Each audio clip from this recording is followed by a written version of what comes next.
साथियों नमस्कार, मैं अभिषेक फिर से आपका अपने इस YouTube चैनल पर स्वागत करता हूं। आज हम भूगोल में प्रवाल एवं प्रवाल भित्तियों के बारे में समझेंगे। बहुत ही इम्पोर्टेंट चैप्टर है और इससे परीक्षाओं में प्रायः प्रश्न पूछे ही जाते हैं, ऑब्जेक्टिव में भी और सब्जेक्टिव में भी। तो आज हम समझेंगे कि ये प्रवाल क्या होते हैं, कहाँ पनपते हैं, क्यों पनपते हैं, और साथ ही देखेंगे कि इनके पनपने के लिए अर्थात इनके विकसित होने के लिए क्या क्या चीज़ें ज़रूरी होती हैं, और ये जो विकसित होते हैं तो किस प्रकार की आकृतियों को बनाते हैं, और साथ में ये भी समझेंगे कि इन आकृतियों के बनने का मूलभूत सिद्धांत क्या है, और अंत में ये भी समझेंगे कि परीक्षाओं में आपसे इनसे कैसे प्रश्न पूछे जाते हैं। तो देखिए, प्रवाल के बारे में समझ लीजिए कि प्रवाल जो है वो एक बहुत ही छोटे छोटे जीव होते हैं। ऐसे जीव होते हैं, एकदम छोटे छोटे जीव होते हैं जो एक खोल आवरण के अंदर में रहते हैं। ये बिना रीढ़ वाले जीव होते हैं और साथ ही ये जंतु प्लैंकटन का शिकार किया करते हैं। हमने इनके बारे में कुछ तथ्य जो है वो नोट कर रखे हैं, आप इसे देख सकते हैं। इतना और समझिएगा कि ये जो प्रवाल होते हैं ये बहुत ही वातावरण के प्रति बहुत ही सचेत रहते हैं, या यूँ कहिए कि ये वातावरण में बदलाव के बहुत बड़े संकेतक होते हैं। इसीलिए इन्हें सामुद्रिक वर्षावन भी बोला जाता है। याद रखिए, परीक्षाओं में आपसे पूछ सकता है कि निम्न में से किसे सामुद्रिक वर्षावन कहा जाता है। तो प्रवाल भित्तियों को सामुद्रिक वर्षावन कहा जाता है, या प्रवाल से संबंधित जो संरचनाएं होती हैं उन्हें सामुद्रिक वर्षावन कहा जाता है। एक चीज़ और ध्यान रखेंगे कि ये जो प्रवाल होते हैं ये पूरे सामुद्रिक जीव जंतुओं का बहुत ही छोटा सा प्रतिशत होते हैं, लेकिन पूरे समुद्री जीव जंतुओं के 25% जो जीव होते हैं उनके आवास और उनके संचरण का क्षेत्र होते हैं। समझ रहे हैं ये कितने बड़े जरूरी होते हैं हमारे समुद्रों के लिए और हमारे जैविक वातावरण के लिए। अब सवाल ये है कि प्रवाल होते क्या हैं, ये कैसे पनपते हैं, ये क्या खाते हैं, ये किन पर आश्रित रहते हैं। तो इन्हीं 3 बिंदुओं को देखते हुए हमने ये कुछ पॉइंट रख रखे हैं, इसको मैं पढ़ देता हूँ आपके लिए। प्रवाल या पॉलिप एक नर्म शरीर के बिना रीढ़ की हड्डी वाले जीव होते हैं। मैंने पहले ही बोला था कि नर्म शरीर वाले होते हैं, सूक्ष्म होते हैं, नर्म शरीर वाले होते हैं, जिन्हें वैज्ञानिकों ने फाइलम निडेरिया संघ में रखा है। ये आपसे पूछ सकता है परीक्षाओं में। फाइलम निडेरिया वर्ग होता है जो बिना रीढ़ वाले जीवों को उसमें रखा जाता है, ये उसी वर्ग में आते हैं। अब है कि इनमें स्पर्शक अर्थात टेंटिकल, इनका जो मुंह होता है, इनका मुंह बंद होता है, ठीक है ना, शरीर बंद होता है, मुंह के सामने एक छोटा सा तंतु टाइप का होता है कुछ। मान के चलिए कि कोई जीव है ऐसे तो ये ऐसे इसका तंतु निकला रहेगा, ठीक है। इसी तंतु से ये खाना पकड़ते हैं और इनका ऊपर का जो आवरण होता है कैल्शियम से बना होता है, ठीक है ना। तो इनमें स्पर्शक अर्थात टेंटिकल से घिरा हुआ एक केंद्रीय छेद होता है जो पानी में तैर रहे भोजन को पकड़ने में मदद करता है। इनका मुख्य भोजन छोटे छोटे जंतु प्लैंकटन होते हैं। क्या होते हैं? जंतु प्लैंकटन होते हैं। इनका जो भोजन होता है मुख्य रूप से छोटा छोटा जंतु प्लैंकटन होता है। जंतु प्लैंकटन वही विकसित होंगे जहाँ पे सूर्य प्रकाश पहुँचती है, ठीक है।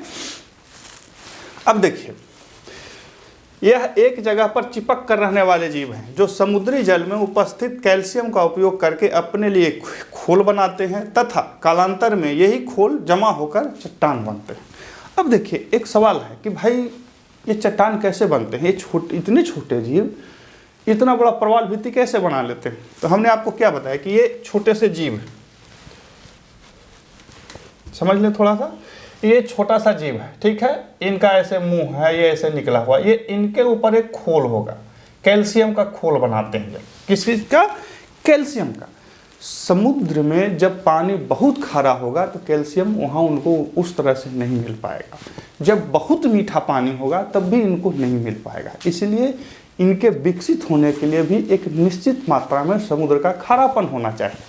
मैं दशाओं में लिख दूंगा, लेकिन अभी समझ लीजिए कैसे बनते हैं। तो मान के चलिए कि ये एक जीव है, हमने एक जीव बोला, और ये जो होते हैं ये झुंड में रहते हैं, लाखों करोड़ों के झुंड में रहते हैं। तो ये भी जीव है, ये भी जीव है, ये भी जीव है, ये भी जीव है, ये भी जीव, ऐसे ऐसे करके ये लोग शाखित होते रहते हैं। क्या होते रहते हैं? शाखित होते रहते हैं। ये एक पीढ़ी हुआ इनका। क्या पीढ़ी हुआ? एक पीढ़ी।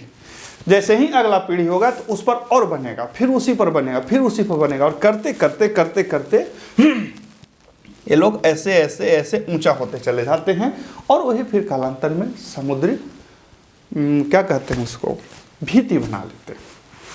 तो देख लीजिए, इनमें स्पर्शक अर्थात टेंटिकल से घिरा हुआ एक केंद्रीय छेद होता है जो पानी में तैर रहे भोजन को पकड़ने में मदद करता है। इनका मुख्य भोजन छोटे छोटे जंतु प्लैंक्टन होता है। आपसे परीक्षाओं में ये पूछ सकता है।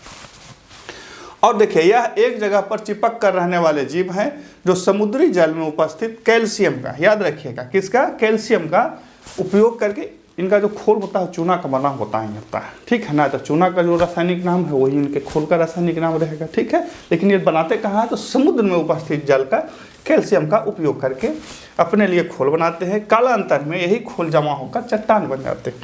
अब आपसे सवाल उठ सकता है कि भाई ये जो खोल बनते हैं तो इतने मजबूत फिर कैसे हो जाते हैं? तो एक पीढ़ी जब यहाँ पे डेथ किया, उसके ऊपर दूसरा पीढ़ी आएगा, फिर उसके ऊपर तीसरा पीढ़ी आएगा, फिर उसके ऊपर चौथा पीढ़ी, ऐसे करके करते वो बहुत ऊंचाई तक चले आते हैं। कालांतर में वो जो अवशेष होते हैं, चूना पत्थर से जो बने हुए अवशेष होते हैं, उनके ऊपर बालू, मिट्टी इत्यादि जमा हो जाते हैं, और फिर वो बहुत ही कठोर हो जाते हैं। और जब यह संरचना समुद्री जल से ऊपर आ जाती है तो उस पर फिर पक्षियों वगैरह के द्वारा अवशिष्ट पदार्थ लाकर गिरा दिए जाते हैं, और यहाँ फिर कुछ वृक्ष और झाड़ियाँ उग जाती हैं। और फिर कालांतर में अवतलन या उत्थान के अधीन ये बहुत ऊपर उड़ जाती हैं, या बहुत थोड़ा सा नीचे, समुद्री जल जो है नीचे आ जाता है और ये दृष्टिगोचर होने लगती है। और इस प्रकार से ये जो प्रवाल भीतियाँ हैं समुद्र से ऊपर आ जाती हैं। खैर उसको हम समझेंगे, पहले ये समझ लीजिए कि आखिर ये क्या है। अब देखिए, इनके शरीर के बाहरी तंतुओं में एक प्रकार का पादप शैवाल रहता है, ये ध्यान रखेंगे। इनके शरीर की, मान के चलिए कि ये मैं हटा देता हूँ,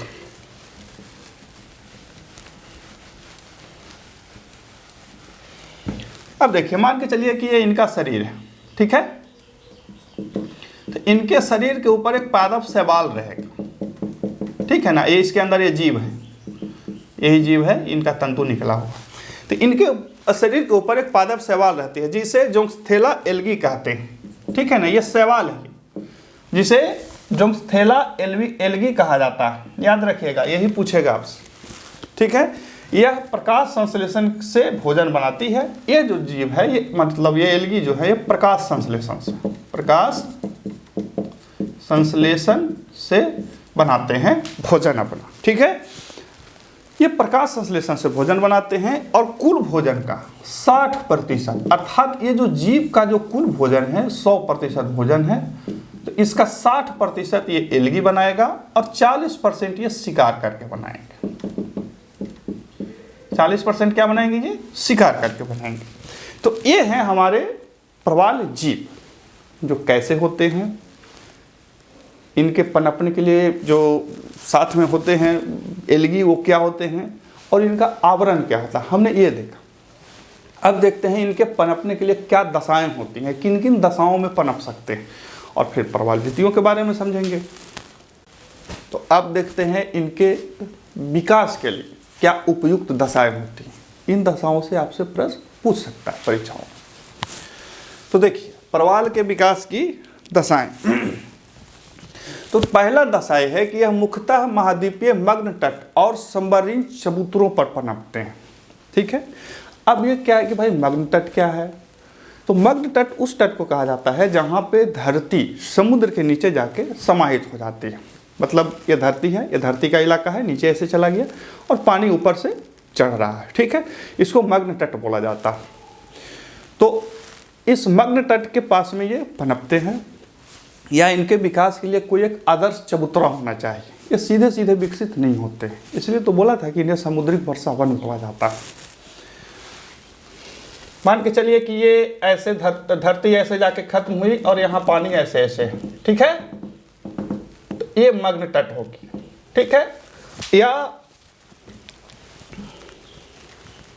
मान के चलिए कि ये ऐसे ऐसे समुद्र है, तो इनके बीच में कहीं एक ऐसा जगह होगा पत्थर वगैरह का, इसको चबूतरा बोला जाता है।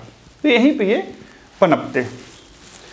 अब देखिए इनके लिए एक तापमान होता है, इनका जो आदर्श तापमान होता है वो 25 से 30 डिग्री सी के मध्य पाए जाते हैं।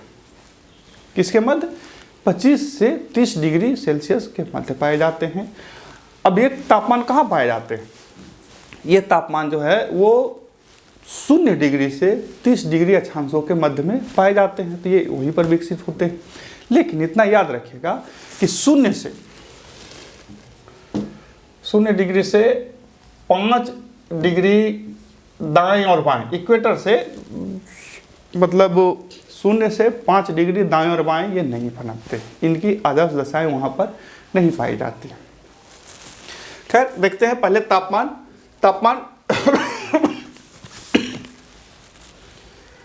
इनके विकास के लिए जो तापमान है वो 25 से 30 डिग्री है, कहीं कहीं आपको 20 से 21 डिग्री एग्जैक्ट दिखलाएगा, लेकिन ऐसा नहीं है, ये 25 से 30 डिग्री तापमान के बीच में पनपते हैं। और तापमान यदि धीरे धीरे बढ़ा और धीरे धीरे घटा हो तो ये बर्दाश्त कर लेते हैं, लेकिन यदि तापमान एकाएक बढ़ गया तो फिर खत्म हो जाते हैं। तो इनके विकास के लिए 25 से 30 डिग्री टेम्परेचर आवश्यक होता है और एक निश्चित गहराई पर ये पनपते हैं। ये भी याद रखेंगे कि यह जो जीव होते हैं एक निश्चित गहराई पर पनपते हैं और इसके लिए गहराई जो है 60 से 70 मीटर आदर्श होती है। अब एक कहिए कि गहराई क्यों जरूरी है, तो हमने आपको बताया था कि इनके शरीर पर एक एलगी होता है, वो प्रकाश संश्लेषण करता है। क्या करता है? प्रकाश संश्लेषण। तो प्रकाश संश्लेषण तो तभी होगी जब सूर्य का प्रकाश वहाँ पहुँचेगा। तो सूर्य का प्रकाश जो है ये 60 से 70 डिग्री तक, डिग्री बोल दिया मैंने, 60 से 70 मीटर तक आदर्श रूप से पाए जाते हैं। फलतः वहाँ इनके शरीर के ऊपर रहने वाले जो शैवाल होते हैं वो प्रकाश संश्लेषण करते हैं, तो वहाँ तक ये पाए जाते हैं। उसके नीचे फिर ये नहीं पाए जाएंगे, चूँकि इनके लिए भोजन बनाने वाला जो शैवाल है वो प्रकाश संश्लेषण नहीं कर पाएगा, फलतः ये वहाँ नहीं पनप पाएंगे।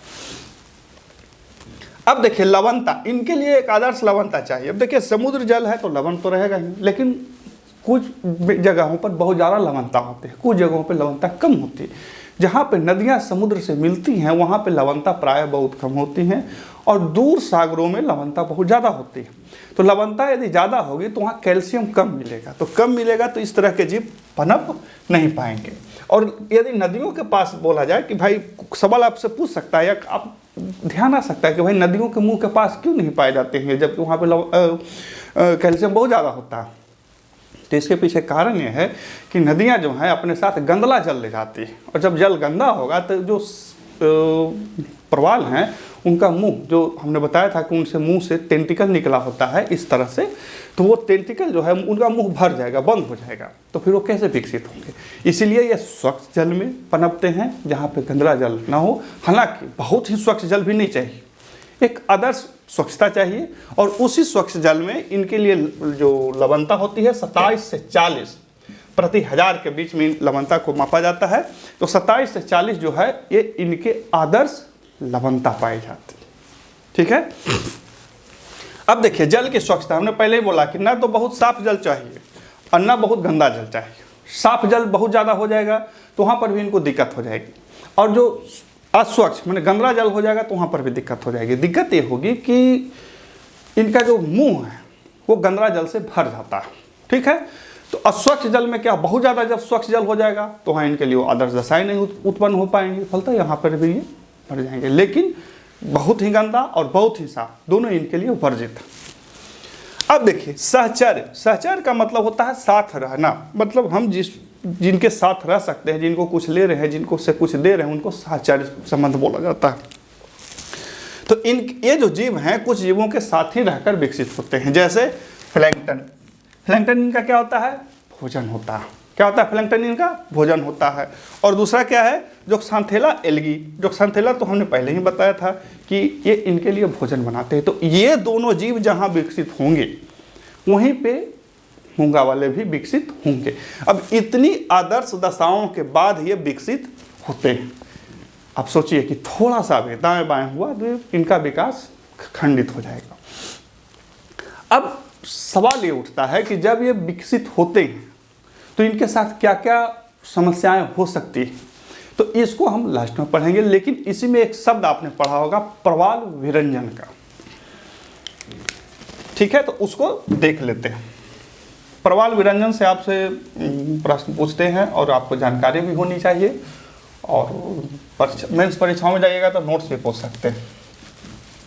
तो सबसे पहले समझ लेते हैं प्रवाल विरंजन क्या होता है। उसके बाद हमने प्रवाल को जब समझ लेंगे, प्रवाल विरंजन समझ लेंगे, तो फिर प्रवाल भित्तियों को समझेंगे। प्रवाल विरंजन, देखिए मान के चलिए कि ये एक प्रवाल है, ठीक है, इसका मुंह है, इसके टेंटिकल जो निकले होते हैं, इसके ऊपर एलगी होते हैं, जो क्संथेला एलगी जो हमने आपको बताया था, ये इसका 60% भोजन बनाते हैं। क्या बनाते हैं? 60% भोजन बनाते हैं। तो होता यह है कि जल का तापमान बढ़ गया या गर्म हो गया या बढ़ गया, तो जैसे ही जल का तापमान बढ़ेगा तो इनको क्या होती है कि रहने में अनुकूलन नहीं प्राप्त होती है। किनको? इस जीव को जो यहाँ बैठा हुआ है। तो ये क्या करते हैं कि इस प्रवाल को हटा देते हैं। सेम फिगर है, ये प्रवाल को क्या करेंगे? हटा देंगे। क्या करेंगे? हटा देंगे। तो ये पहले दूसरे कलर के दिखेंगे, चूंकि सवाल है तो अलग कलर के दिखेंगे, और जब ये हटा देंगे तो ये सफ़ेद दिखेंगे। क्या दिखेंगे? सफ़ेद दिखेंगे। मान के चलिए पहले ये हरा दिख रहा है, ठीक है, सवाल के साथ ये हरा दिख रहा है, लेकिन जब जल का तापमान बढ़ गया या ऐसी कुछ दशाएं उत्पन्न हो गई कि वो अंदर अनुकूलित नहीं रह पाएंगे, तो क्या करेंगे कि इनको हटा देंगे तो इनकी आकृति कुछ इस तरह से हो जाएगी, और ये फिर सफ़ेद दिखेंगे। सफ़ेद क्यों दिखेंगे? हमने पहले ही बताया था कि तो चूने के पत्थर के बने हुए हैं, ठीक है, तो ये सफ़ेद दिखेंगे। तो इनका रंग को हट जाना ही विरंजन बोला जाता है। क्या बोला जाता है? विरंजन बोला जाता है, और इसी को प्रवाल विरंजन बोला जाता है, ठीक है। एलगी के हट जाने से जो प्रवाल की स्थिति होती है वो सफ़ेद हो जाती है, और इसी को प्रवाल विरंजन बोला जाता है। पारिभाषिक दृष्टि से भी यही है और व्यवहारिक दृष्टि से भी यही होता है। अब कहिए कि इसके होता क्या है, तो आप खुद सोच देखिए कि जो जीव इनके लिए 60% भोजन बना रहा है वो हट गया, तो फिर प्रवाल क्या हो जाएंगे? मर जाएंगे। क्या हो जाएंगे? मर जाएंगे। ये प्रवाल क्या हो जाएंगे? मर जाएंगे, और इसी को प्रवाल विरंजन बोला जाता है। इसी को क्या बोला जाता है? प्रवाल विरंजन बोला जाता है। अर्थात प्रवाल पर उपस्थित एलगी के किसी कारण, जिसमें टेम्परेचर एक प्रमुख कारण होता है, के द्वारा हट जाने से या हटा देने से जो सफ़ेदी बच जाती है, वो एक मूंगे की एक क्या कहते हैं खोल होता है, और उसी को प्रवाल विरंजन बोला जाता है। तो अब देखते हैं हम लोग प्रवाल भित्ति। क्या होता है? प्रवाल भित्ति। प्रवाल भित्ति को हम लोग देखते हैं क्या होता है, कितने प्रकार का होता है। हाँ, तो देखते हैं कि ये प्रवाल भित्तियाँ कहाँ उत्पन्न होती हैं और ये कैसे उत्पन्न होती हैं, फिर ये कितने प्रकार के होते हैं, और फिर उन प्रकारों का एक दीर्घ रूप से समझ लेंगे, और फिर अंत में ये भी समझ लेंगे कि परीक्षाओं में प्रश्न आपसे कैसे पूछा जाता है। ये तो हमने आपको शुरू में भी बताया था। तो देखिए, पहले हमने इसकी परिभाषा लिख दी है कि प्रवाल भित्ति क्या है। तो प्रवाल भित्ति एक समुद्री जैविक स्थलाकृति है जिसकी उत्पत्ति प्रवाल जीवों के अवशेषों के क्रम से एकत्रित होने से होता है। यह परिभाषा है। अब देखिए ये कहाँ पर अवशेष बनेंगे। हमने तो आपको बताया कि प्रवाल जीव क्या होते हैं, किन किन दशाओं में पनपते हैं, उनके पनपने के लिए क्या क्या जरूरी होता है। अब जब वो पनप जाएंगे, मृत्यु को प्राप्त हो जाएंगे, तो फिर वो प्रवाल भित्ति बनाते हैं। तो प्रवाल जो भित्तियाँ होती हैं वो किस प्रकार की होती हैं, कहाँ पर पनपती हैं, तो वही हमने लिखा है। तो देखिए यह एक कटक युक्त संरचना, अर्थात समुद्र से सटे हुए जो समुद्र का किनारा होता है उसे कुछ दूरी पर ये विकसित होते हैं, और इनका जो सागर तल के से समुद्र तल की ओर एक दीवार की तरह होती है। इसको ऐसे समझ लीजिए कि मान के चलिए कि यह सागर है, ठीक है, और ये प्लेन है, यहाँ पे ये सब इसका मिलन बिंदु है, तो ये यहाँ पे विकसित होंगे, ठीक है, ये यहाँ पे विकसित होते हैं। कभी कभी विकास के क्रम में क्या होता है कि ये इस तरह से विकसित होते हैं, ठीक है, और ये तल है, इसके बीच से जो समुद्री जल है अंदर चला जाता है ये, और इसे क्या कहते हैं, लैगून बोला जाता है। क्या बोला जाता है, लैगून बोला जाता है। खैर जब एक एक प्रवाल भित्ति को समझेंगे तो अच्छी तरह से बता दूंगा, पहले इसको देख लेते हैं। अब देखिए, यह मुख्यतः महाद्वीपों के पूर्वी तटीय भागों में, याद रखिएगा, यह परीक्षाओं में आपसे पूछ लेगा कि प्रवाल भित्तियाँ जो हैं वो महाद्वीपों के किस तटों पर पाए जाते हैं, तो पूर्वी तट पर, और 0 से 30 डिग्री नॉर्थ और 0 से 30 डिग्री साउथ अक्षांशों के मध्य पाए जाते हैं, परंतु 0 से 5 डिग्री दाएं और बाएं अक्षांशों भूमध्य रेखा के नहीं पाए जाते। कैसे, जो देखिए,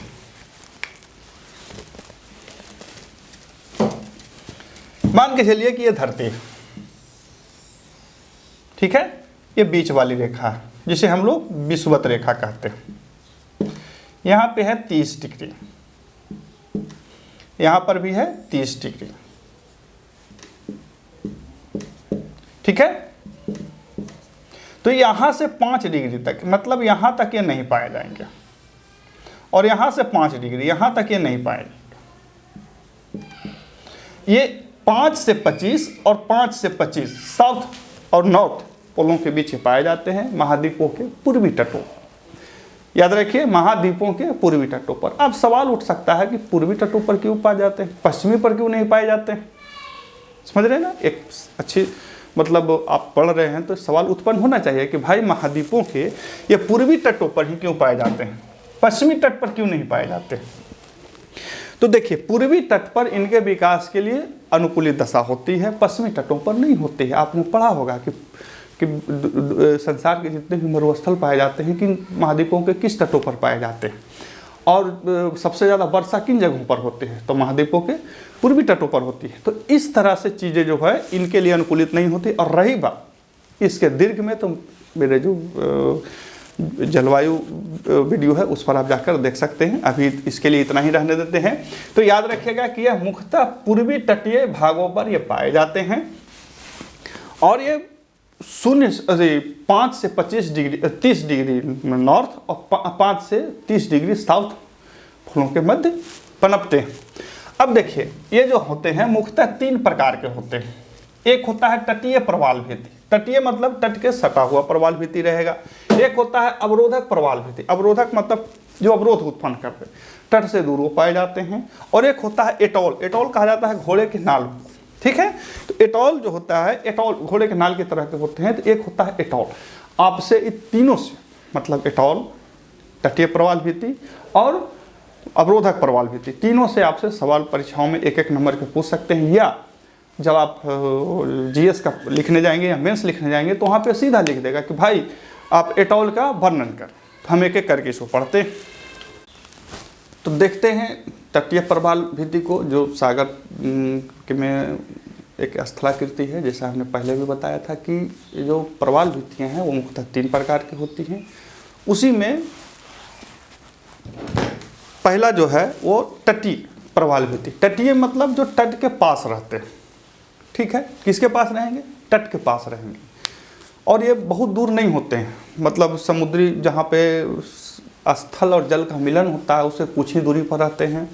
आपने फिल्मों में या जो समुद्र किनारे रहते हैं या समुद्र किनारे कभी यात्रा में गए होंगे, घूमने गए होंगे, तो देखे होंगे कि कुछ दूरी पर छोटे छोटे पहाड़ होते हैं, वहाँ पे पानी बहुत छिछला होता है, मनोरम दृश्य होते हैं, और लोग नहाते कूदते बोट चलाते रहते हैं। तो जो भित्ति जो है उसी को तटीय प्रवाल भित्ति बोला जाता है। और ये बहुत ही कम गहरा, अर्थात मैक्सिमम गहराई इसकी 2 मीटर हो सकती है। यहाँ पे बहुत ही मनोरम दृश्य रहता है।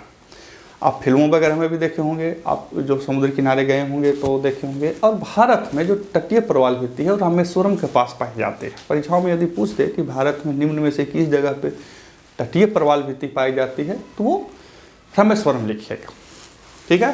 तो देखिए, तटीय प्रवाल भित्ति, तटीय प्रवाल भित्ति, यह प्रवाल भित्ति तट के पास विकसित होते हैं तथा एक संकरी पट्टी के रूप में होते हैं, अर्थात बहुत ही पतला रहते हैं। इनकी चौड़ाई बहुत ज़्यादा नहीं होती है। इनकी चौड़ाई 5 से 2.5 किलोमीटर होता है तथा मुख्य भाग एवं भित्ति के मध्य संकरा एवं छिछला भाग, जिसको लैगून बोला जाता है, लैगून बन जाता है। और लोग यहाँ बोट चलाने आते हैं। क्या चलाते हैं? बोट वगैरह चलाते हैं, इसलिए इसको बोट चैनल भी बोला जाता है। क्या बोला जाता है? हमने लिख दिया है ताकि आपको परीक्षाओं में कोई दिक्कत ना हो। इसे क्या कहा जाता है? बोट चैनल कहा जाता है। और इसकी गहराई 0 से 0.3 से 1.5 मीटर, हमने बोला है कि बहुत ज़्यादा गहरा नहीं होता है। और तटीय प्रवाल भित्ति फ्लोरिडा के तट पर, आपने नाम सुना होगा भाई, अमेरिका में फ्लोरिडा जो है वहाँ पे प्रवाल भित्तियाँ पाई जाती हैं। आपने सिनेमा वगैरह में जो क्या उसको बोलते हैं, वीडियो वगैरह देखे हैं, वही क्या रहता है, भारत में रामेश्वरम के पास पाए जाते हैं। इसको ऐसे समझिए कि ये सागर तल, ठीक है, सागर तल है, ये सागर है, ये स्थल है। तो ये जो प्रवाल हैं इस तरह से ये लोग विकसित होते हैं, ठीक है, ये ऐसे विकसित होंगे। कालांतर में ये धीरे धीरे ऊपर उठ जाएंगे, किसी प्रकार से ऊपर उठ गए तो ये जो भाग बन जाता है इसी को बोट चैनल बोला जाता है, ठीक है। ये जो भाग बन जाएगा इसी को बोट चैनल बोला जाएगा। और यहाँ पे जल बहुत कम गहरा होता है और लोग चलाते हैं, ठीक है। तो हमने आपको बताया तटीय प्रवाल भित्ति। अब इसमें परीक्षाओं में क्या पूछेगा? तो पहला कि भारत में तटीय प्रवाल भित्ति कहाँ पाए जाते हैं? तो रामेश्वरम के पास। बोट चैनल किस प्रकार के प्रवाल भित्ति बनाते हैं? तो तटीय प्रवाल भित्ति। एक चीज़ और याद रखिएगा कि ये जो प्रवाल भित्ति होते हैं इसका जो क्या कहते हैं ढाल, इसका जो ढाल होता है समुद्र की ओर तीव्र होता है। किसकी ओर तीव्र रहता है? समुद्र की ओर तीव्र रहता है। ऐसा इसलिए होता है कि जो समुद्र की जो धारा है उसको बार बार ठेलते रहती है। समुद्र की जो धारा जो ज्वार भाटा आती है उसको ठेलते रहती है, फलस्वरूप इसका जो ढाल होता है समुद्र की ओर तीव्र होते चला जाता है, ठीक है। अब समझते हैं अवरोधक प्रवाल भित्ति। आपको पता है कि धरती का सबसे बड़ा अवरोधक प्रवाल भित्ति कौन है, कैसे इसकी खोज हुई, इन सबको देखते हैं। अवरोधक प्रवाल भित्ति। अब समझते हैं अवरोधक प्रवाल भित्ति को। अवरोधक मतलब अवरोध उत्पन्न करना, समझ रहे हैं। बात है कि जो यूरोपियंस थे वो ऑस्ट्रेलिया की ओर जब जहाज ले जाते थे तो उन्हें कहीं कहीं पर जहाज फंस जाती थी, तो उन्हें लगता था कि भाई ये क्या चीज़ है। कालांतर में जब खोज हुई तो पता लगा कि वो पहाड़ों की एक श्रृंखला जो इनके जहाज़ों को रोक देती है, और श्रृंखलाओं के बीच बीच में कहीं कहीं गैप है जहाँ से जहाज़ें निकल जाती हैं। तो इस प्रकार से खोज हुआ great barrier reef of Australia. समझ रहे हैं बात को। तो यहाँ से, हालांकि पहले से भी जानकारी थी, यहाँ से उसकी खोज हुई। तो अब हम समझते हैं कि ये अवरोधक प्रवाल भित्ति क्या होते हैं, क्यों इनको अवरोधक बोला जाता है। तो देखिए अवरोधक प्रवाल भित्ति जो होते हैं वो इस तरह से होते हैं। ये स्थल है, ये सागर तल है, ये सागर, ये तल स्थल से थोड़ा सा दूर पर उत्पन्न होंगे। क्या होंगे? स्थल से थोड़ा दूर। जो हमने तटीय प्रवाल भित्ति बोला था उससे कुछ दूर होंगे, और इनका जो ढाल होता है बहुत तीव्र होता है समुद्र की ओर। याद रखिए समुद्र की ओर इसका ढाल क्या आता है? तीव्र होता है। हमने पहले भी बताया था कि समुद्र की ओर ढाल इनका तीव्र क्यों होता है। ज्वार भाटा जो होती है इनके तल को हमेशा चिपटा करते रहती है, फलता है। ये समुद्र की ओर इनका जो ढाल होता है तीव्र होता है, और अवरोधक प्रवाल भित्ति का जो समुद्र की ओर ढाल होता है 45 डिग्री तक तीव्र होता है। हमने लिख रखा है, देख सकते हैं, ठीक है। और यह तट से 5 से 6 किलोमीटर की दूरी पर पनपते हैं या उत्पन्न होते हैं। किस कहाँ पे? तट से 5 से 6 किलोमीटर की दूरी पर। और साथ ही तट और इनके बीच में एक खुला क्षेत्र होता है जहाँ पे समुद्री जल आते जाते रहता है, और इसे लैगून भी बोला जाता है। और ये लेकिन बहुत बड़ा होता है, तटीय प्रवाल भित्ति से बहुत बड़ा होता है। अब देखिए great barrier reef. Great barrier reef को थोड़ा सा देखिए कि ये संसार का सबसे बड़ा क्या कहते हैं अवरोधक प्रवाल भित्ति है, और 9 डिग्री साउथ से 20 डिग्री साउथ अक्षांशों के मध्य, कहाँ से 9 डिग्री साउथ से 20 डिग्री साउथ अक्षांशों के मध्य 112 मीटर ये लंबा है, अर्थात 1920 किलोमीटर लंबा एक प्रवाल भित्ति है, जिसका उत्तरी सिरा मतलब जो नॉर्थ साइड है वो 128 किलोमीटर, और साउथ सिरा यानी दक्षिणी सिरा 11 किलोमीटर क्या है, 11 किलोमीटर दूरी पर है। और ये एक अच्छा खासा चौड़ा, हालांकि एक औसत चौड़ाई नहीं बता रहा हूँ, एक अच्छा खासा चौड़ा है। लेकिन आपसे जो प्रश्न पूछेगा परीक्षाओं में ये पूछेगा कि कितनी दूरी किन अक्षांशों के मध्य है, तो 9 से 20 डिग्री साउथ अक्षांशों के मध्य है।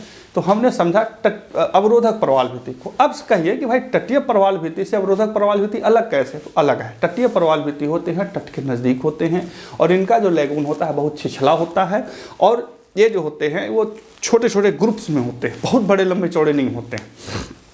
और अवरोधक प्रवाल भित्ति जो होते हैं वो तट से 5, 6, 7 किलोमीटर दूरी पर उत्पन्न होते हैं। ये बहुत लंबा होते हैं, बहुत चौड़े भी होते हैं, और ये जहाज़ों के आवागमन में भी अच्छा खासा रुकावट डाल देते हैं। और इनका जो लैगून होता है बहुत गहरा होता है। समझ रहे हैं, ये दो अंतर हैं इनमें। अब समझते हैं एटॉल के बारे में। एटॉल से भी प्रश्न पूछेगा, वो बता। हाँ, तो अब देखते हैं एटॉल को। एटॉल एक बड़ा इंटरेस्टिंग चीज़ है। हमने अभी तक देखा कि तटीय प्रवाल भित्ति और अवरोधक प्रवाल भित्ति तट से दूर उसके समानांतर विकसित होते हैं, लेकिन ये समानांतर नहीं होते हैं, ये गोल होते हैं।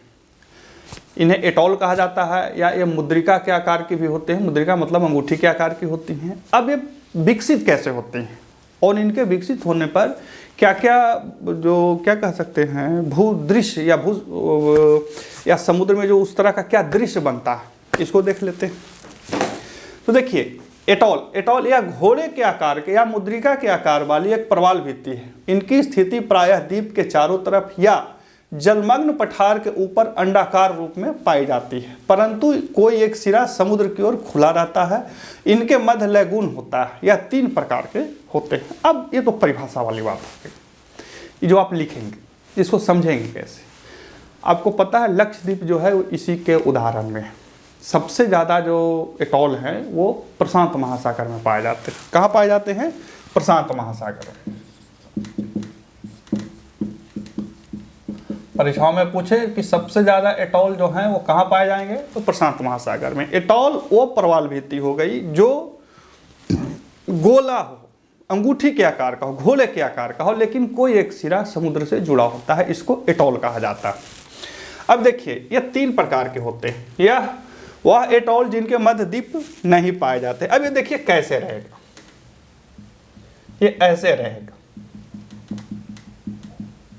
ठीक है, ये इस तरह से रहेगा। इसके बीच में कोई द्वीप नहीं रहेगा, ये ऐसे रहेंगे। इसको यदि हमने ग्राफिक देखा तो ऐसे ही रहेंगे ये, ठीक है। ये दिख रहा है ना आपको अंगूठी के आकार का, यह गोल दिख रहा है, और कोई एक सिरा जो है समुद्र से खुला रहेगा। लेकिन हो सकता है 2 सिरा भी खुला, हो सकता है 3 सिरा भी खुला रह सकता है, लेकिन एक सिरा खुला रहेगा, और इनके बीच कोई द्वीप नहीं होगा। दूसरा कहता है वह एटॉल जिनके मध्य द्वीप पाया जाता है। अब ये कैसे होते हैं सो बता देता हूं, मैं हटा देता हूं, कोई जरूरत तो है नहीं अब इसका। कभी कभी क्या होता है कि मान के चलिए कि यह एक द्वीप है, ठीक है, यह एक द्वीप है, यह समुद्र तल है, यह समुद्र के नीचे है। तो ये एटॉल जो विकसित होंगे इस तरह से विकसित हो जाएंगे और इस पूरे द्वीप को ये घेर लेंगे, ठीक है।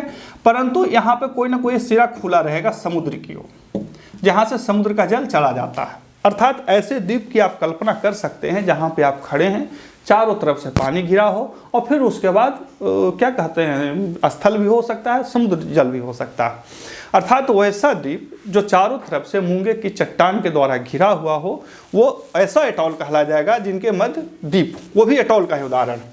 तीसरा कहता है वह एटॉल जिनके मध्य पहले से द्वीप नहीं होता है, परंतु बाद में द्वीप उत्पन्न हो जाते हैं। अब देखिए इसको भी समझ लेते हैं।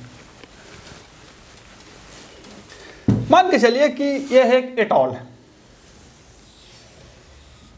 ठीक है, यह एक एटॉल है और एक 2 जगह से कटा हुआ है या 3 जगह से यह कटा हुआ है या एक ही जगह से कटा हुआ है। समुद्री तरंगे यहां बार बार आ रही हैं, क्या आ रही हैं? समुद्री तरंगे, और अपने साथ कुछ न कुछ निक्षेपण ला रही है। क्या ला रही है? निक्षेपण ला रही है, और ये निक्षेपण यहां जमा हो जा रहा है। कालांतर में ये ऊंचा उठ गया, क्या हो गया? ऊंचा उठ गया, इस तरह से हो गया। तब इसके चारों तरफ से जो घेरे हुए था एटॉल, तो ये अब इस तरह के एटॉल बन जाते हैं, ठीक है, इस तरह के एटॉल। मतलब पहले से कोई द्वीप नहीं था, लेकिन समुद्री जो निक्षेप होता है तरंगों के द्वारा जो लाए गए, उससे वहाँ पे एक द्वीप उत्पन्न हो जाएगा। वहाँ पे कालांतर में तार वगैरह का पेड़ उत्पन्न हो जाता है, जीव जंतु कुछ रहने लगते हैं। हालांकि जब समुद्र में तूफान वगैरह आता है तो पूरी तरह से ढक जाते हैं, लेकिन वो फिर बाहर निकल जाते हैं। तो वैसे द्वीप को प्रवाल द्वीप बोला जाता है।